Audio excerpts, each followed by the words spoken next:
भूर्भुवः स्वः तस्य वितुर्वरेण्यं भर्गो देवस्य धीमहि धियो यो नः प्रचोदयात्। ॐ नारायणाय विद्महे वासुदेवाय धीमहि तन्नो विष्णु प्रचोदयात्। ॐ गुरु ब्रह्मा गुरु विष्णु गुरुदेव महेश्वर गुरु साक्षात् परब्रह्मा तस्मै श्री गुरुवे नमः। प्रेमी सज्जन, आप सभी को हमारे गौरी वृंदावन में अभिनंदन, स्वागत है। चलिए आज हम ईश्वर सुमिरन और गुरु कृपा, इसके विषय में हम लोग आज चर्चा करेंगे। और हमारे जितने हमसे जुड़े हुए हैं गौरी वृंदावन से, वो सभी को हम शुभेच्छा जनाते हैं। सुमिरन मार्ग सहज का सतगुरु दियो बता, सांस सुमिरन करूं एक दिन मिल ही सियायो। कहा जाता है ईश्वर सुमिरन का मार्ग अत्यंत सरल है। सदगुरु ने हमें यह बताया है कि हमें प्रत्येक श्वास में ईश्वर का सुमिरन करना चाहिए। एक दिन निश्चय ही हमें प्रभु श्री राम हमें मिलेंगे। कहते हैं गुरु कृपा का एक ऐसा पात्र होता है जो कि हम बिना गुरु के अनुमति, बिन गुरु कृपा हम ईश्वर को प्राप्त नहीं कर सकते। इसीलिए हमें गुरु की कृपा होना जरूरी है और अपने ऊपर ईश्वर भक्ति भी होना आवश्यकता है। तभी जाके हम ईश्वर को पा सकते हैं और तभी जाके हमारा जीवन का कल्याण हो सकता है। कहते हैं सुमिरन की शुद्धि होए, करो जैसे कामी काम एक पालक, बिसिरे नहीं निस दिन आठो याम। कहा जाता है हमारे संत महापुरुष ऋषि जनों ने इतना सुंदर भाव्य कवि कहा है, जो ईश्वर के सुमिरन पर उसी प्रकार ध्यान दो जैसे कोई लोभी कामी अपने इच्छाओं का सुमिरन करता है। एक क्षण के लिए भी ईश्वर का सुमिरन मत करो। प्रत्येक दिन आठों पहर ईश्वर का ध्यान करना चाहिए, तभी जाके हमारा जीवन धन्य होगा, कल्याण होगा। और कहा जाता है ईश्वर को भक्ति के लिए हमें स्वार्थवश ईश्वर का भक्ति नहीं करना है। भक्ति यदि करना है तो अपने अंदर का स्वार्थ, लोभ, मोह, अहंकार, ये 5 चीज को हमें त्याग करके ईश्वर का सुमिरन या ईश्वर का भक्ति करना है। तभी जाके ईश्वर की दृष्टि में हम लोग ईश्वर के शरण में सहयोगी अपने समर्पित कर सकते हैं। कहा जाता है जीवन ईश्वर का देन है और मृत्यु भी ईश्वर का देन है, किंतु ये जन्म मरण का जो खेला होता है ये ईश्वर तक ही सीमित होता है। तो प्रेमी सज्जन, हम अपना जीवन को यूं ही व्यर्थ क्यों गवाएं, जो कि हमारे पास ईश्वर का दिया हुआ ज्ञान, विवेक, बुद्धि, कर्म और बल है, तो हम ये 5 गुणों का अपने जीवन में क्यों नहीं उतारते हैं। कहा जाता है अपने पहरे जागिए ना परी रहिए, सोए ना जाने छिन एको में किसका पहरा होए। कहने की परिभाषा, कहने की तात्पर्य होता है आप इस समय जागरूक रहो, या समय सोने का नहीं है, कोई नहीं जागता किस क्षण आपके जीवन पर दूसरों का अधिकार हो जाए। समय का महत्व को समझे, और समय को महत्व को समझने से ही इंसान महान व्यक्ति, महान विद्वान, महान गुणी बन सकता है। आजकल संसार में हम लोग कोई अच्छा कार्य करता है, अच्छा काम करता है, तो हम लोग इतने ही सोचते हैं कि वही इंसान संसार में महान हो सकता है और वही इंसान संसार में ज्ञानी हो सकता है। ज्ञानी होना भी बड़ा बात नहीं है, महान होना भी बड़ी बात नहीं है। बस सोच अपना इतना होना चाहिए कि हम जो कर रहे हैं ईश्वर का कार्य, वो ईश्वर का होकर करो। और हम लोग यदि अपना समझकर यदि कार्य करेंगे तो ऑटोमेटिक इसमें हमारे अंदर स्वार्थवश आ जाएगा। कहा जाता है, हरि नाम सुमिरन करो सतगुरु पद निज ध्यान। हरि नाम सुमिरन करो सदगुरु पद निज ध्यान। आत्म पूजा जीव दया लहे सो मुक्ति आसान।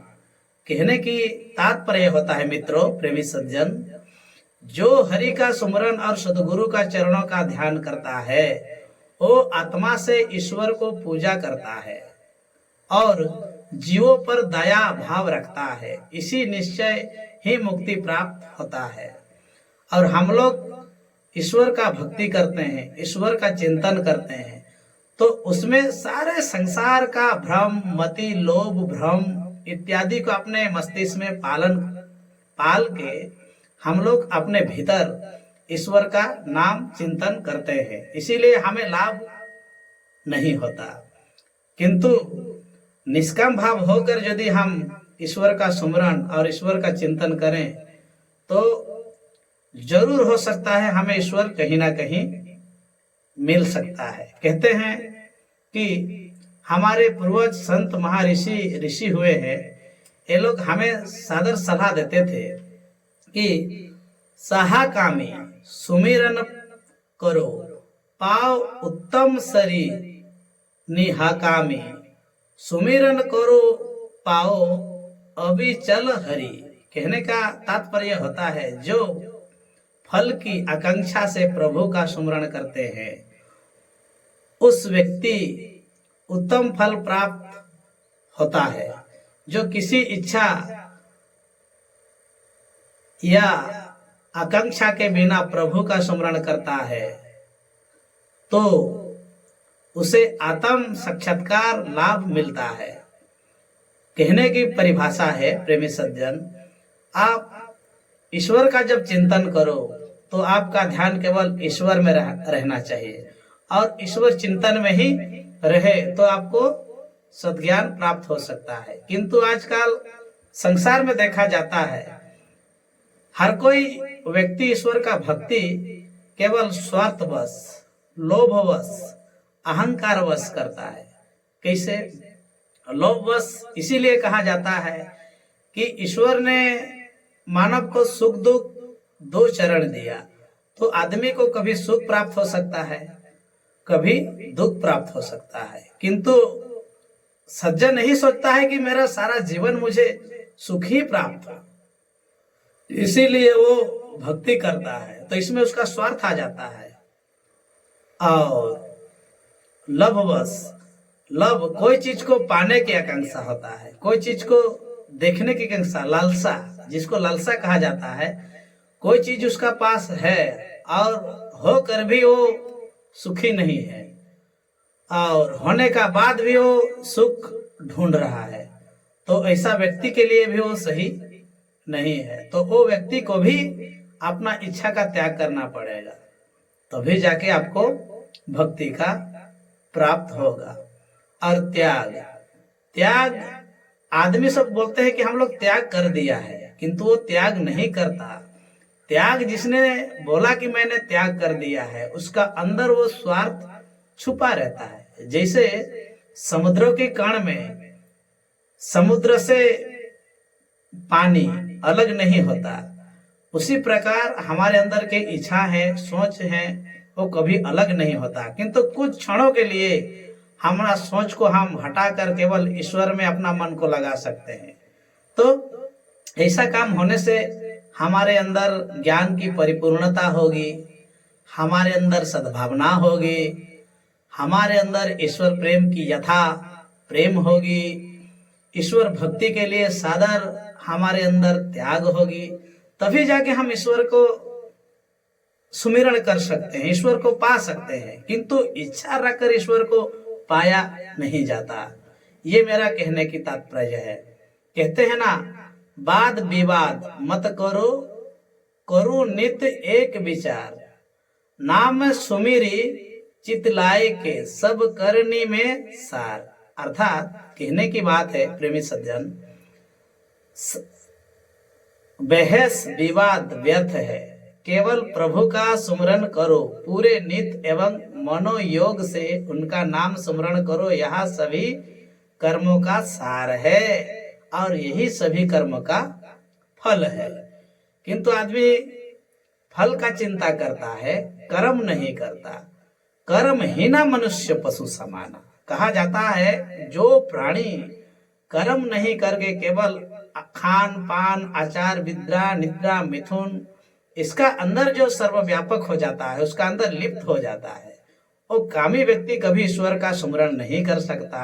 उसीलिए जितना अपने अंदर इच्छाएं हैं, वो इच्छा को त्याग करके हम ईश्वर भक्ति का चिंतन करें, सदगुरु का शरण में जाए, तो भी जाके हमारा ज्ञान हमें प्राप्त होगा। नहीं तो हमारा जीवन व्यर्थ ऐसे ही चला जाएगा। कहते हैं ना, संत योगी पीर है जो जाने पर पीर, जो पर पीर ना जानिए सो कपीर बेपीर। कहा जाता है, कबीर साहब ने बहुत सुंदर वाणी कहा है, जो दूसरों का तत्लीफ पीड़ा को समझता है वो संत है, जो दूसरों के कष्ट दुख को नहीं जानता वो फकीर है। कहने की तात्पर्य होता है, जो संत महापुरुष होते हैं वो दूसरों के लिए ही अपना जीवन व्यतीत करते हैं और जो फकीर हैं वो चलत बुलत घूमता फिरता रहते हैं, तो उसे दूसरों का तकलीफ को वो जान नहीं सकते हैं। क्यों? उसका अंदर में भूख क्या है, प्यास क्या है, तकलीफ क्या है, विधा क्या है, ये चीज को लोग जान नहीं पाते। तो आप लोग को फकीर बनना नहीं है। फकीर भी बनना है तो अपना अंदर का सब सोच व्यवहार काम का जो चीज है उसे त्याग कर देना है, जिसके वजह से आप शांति से जहीं भी सो सकते हैं। कीचड़ में हो, नदी हो, नला हो, पहाड़ हो, पर्वत हो, सुगम जड़, जहीं भी आप सो सकते हैं, है ना। संतवा दिन याद करो, पाग पर ऊपर चल, शीश मृत्यु मंडल में आया के विशेष गाय जगदीश। हमारे संत महापुरुष कहते हैं कि हमें वो दिन सदा याद रखनी चाहिए जो हमारा पैर ऊपर और सिर के नीचे होगा। इस नाश्वर संसार में आकर हमें सर्वशक्तिमान ईश्वर को भूल नहीं जाना है। सर्वशक्तिमान ईश्वर ही हमारा परम धाम, परम तत्व, परम शक्ति, परम यास और परम ज्ञान है। तो ये हमारा भीतर होने चाहिए। आज संसार में हमारे बहुत महापुरुष साधु संत ऋषि मुनि जो हुए हैं, वो सादर ईश्वर का गुणगान, ईश्वर का सुमरण, ईश्वर का चिंतन करके आज इतने दूर पहुंचे हैं।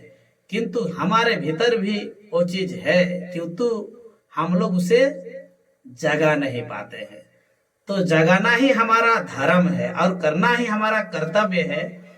और कहते हैं ना, संसार में कोई वेद शास्त्रों पुराण उपनिषद पढ़ लिया तो सदा ही अपने आप को ज्ञानी, बुद्धिमान, सर्वशक्तिमान और बहुत बड़ा विद्वान मानते हैं। किंतु हमारा संत महापुरुषों का कहना है, पथी पढ़ी पढ़ी जगमुआ पंडित भया ना कोय। पथी पढ़ी पढ़ी जगमुआ पंडित भया ना कोई, 2.5 अक्षर प्रेम की पढ़े सो पंडित होई। कहने की तात्पर्य होता है प्रेमी सज्जन, संसार में लोग धर्म की पोथी पढ़ते पढ़ते मृत्यु प्राप्त हो जाते हैं, पर पंडित कोई नहीं हो सकता। जो व्यक्ति प्रेम का 2.5 अक्षर मनन कर लिया, वो वास्तविक पंडित यानी ईश्वर तत्व का जानकार हो सकता है, और वही ईश्वर का परम तत्व, ईश्वर को परम ज्ञान को जान सकता है। और ऐसे ही पढ़ देने से, पोथी पढ़ के प्रैक्टिकल कर देने से ज्ञान हमें प्राप्त नहीं होता। उसीलिए कहा जाता है हमें तत्वदर्शी बनना चाहिए, है ना, ज्ञानी बनना चाहिए और सत महापुरुष बनना चाहिए।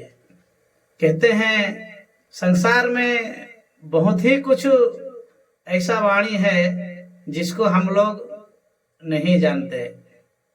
जैसे हमारे शास्त्र में कहा जाता है, नहाए धोए क्या भया जो मन मैल न जाए, मीन सदा जल में रहे धोए वास न जाए। कहने की तात्पर्य होता है, नहाने धोने से क्या लाभ है यदि मन का मैल दूर नहीं हो सकता। मछली हमेशा जल में ही रहती है किंतु उनका दुर्गंध दूर नहीं होता। इसी प्रकार हमारे सत महापुरुष कहते हैं कि विकारों को दूर करने पर बल देती है और मोह लोभ को दूर करने से हमें शक्ति मिलती है, और भ्रम चिंता त्याग करने पर हमें शक्ति प्राप्त होती है। तो ऐसे हमारे भीतर, हमारे अंदर सोच होने चाहिए। कहते हैं ना, आज संसार में देखने जाओगे तो इंसान का मन कभी भी निर्मल नहीं होता है। क्यों? मन में उनकी सोच अलग होती है, जिह्वा पर अलग और करनी पर अलग। इसीलिए हमारे गुरु ग्रंथ श्री साहेब जी कहते हैं, मन मैला तन उजला, बगुला कपटी अंग, तासो तो कौआ भला, तन मन एक रंग। कहने का तात्पर्य होती है, यदि मन को मैला हो परंतु शरीर उजाला हो, जैसे कि बगुला का शरीर छलावा या कपटी होता है, तो उसके तो अच्छा कौआ है जिसका मन और शरीर एक समान काला होता है। जैसे संसार में बहुत कुछ ऐसा चीज है जो आदमी अपने आप को सफाई दिखाते हैं, अपने आप को साफ बताते हैं, अपने आप को निर्मल बताते हैं, किंतु उनका अंदर वो निर्मल भाव नहीं होता। और जो अपने आप को बुरा, दलदल या पाप में ढकेल देते हैं, वैसा व्यक्ति के पास ही सच्चा ज्ञान होता है। कैसे? अज्ञानी मनुष्य के पास अहंकार होता है, ज्ञान का अहंकार, बुद्धि का अहंकार, शक्ति का अहंकार, बल का अहंकार, धन का अहंकार। और साधारण व्यक्ति के पास कोई अहंकार नहीं होता, केवल उसका कर्म ही तपस्या, उसका धर्म ही सेवा, उसका सेवा ही पूजा होता है। तो इसी प्रकार हमारे अंदर में ये भाव होना चाहिए, और तभी जाके हमारा आत्म का कल्याण होगा। कहते हैं ना, हार जले जोई लकड़ी, केस जले जोई घास, सब बन जलता देखी, करी भैया कबीर उदास। कहने की तात्पर्य होता है, यहाँ मानव शरीर लकड़ी की भांति और केस घास की तरह जलता है। संपूर्ण शरीर को जलता देख संत महापुरुष भी उदास हो जाते हैं। मानव तन की क्षण भगुरता से संत भिक्षा ग्रहण करने पर भी बल देते हैं। कहते हैं ये मानव शरीर हमें 5 तत्व से मिलती है और ये मानव शरीर बहुत ही सुगम दुर्लभ से मिलता है। तो इसका ध्यान रखना हमारा जीवन का प्रथम कर्तव्य होता है।